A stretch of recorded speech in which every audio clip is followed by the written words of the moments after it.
4 years ago, an intrepid young adventurer set out to make a documentary about treasure hunting.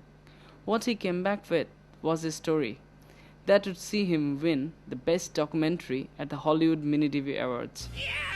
Having digested the real flavor of adventure looking for the treasure in the sub-Antarctic and the success for his first feature, his compelling nature and character yearned for something more, something bigger. He traveled the world and discovered an adventure in one place on the planet where adventure happens every day, the dark continent, Africa.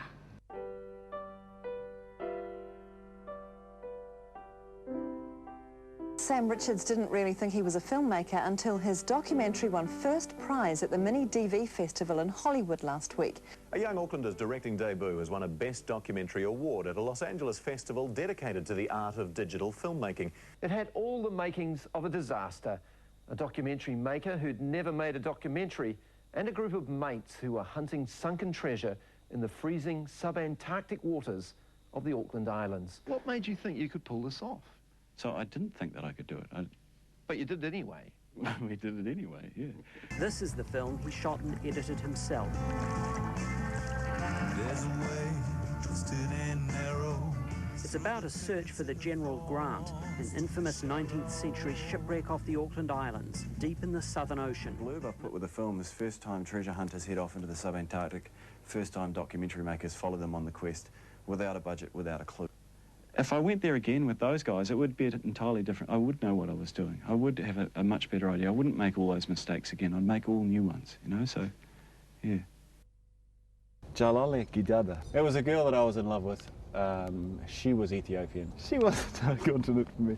You know, if there's any place to go and hang out and have an adventure, why not go somewhere where there's beautiful, beautiful people? The most difficult thing I've ever done physically in my life. It was 107 Ks. I puked, I passed out. I did this race. It was the hardest thing I've ever done. Then he talks about this race, which is across Africa, which is four months long, doing more than I did in one day, every day for 4 months. We're starting off beside the Sphinx in Cairo. You know, we're starting off beside the Great Sphinx on the plateau of Giza. We're passing down through the valley where man was well, apparently where man began, and heading all the way to South Africa. That's freedom.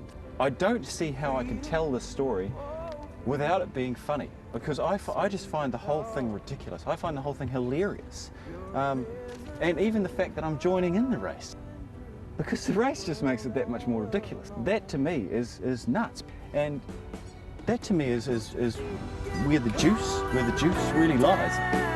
The sky won't snow and the sun won't shine. It's hard to tell.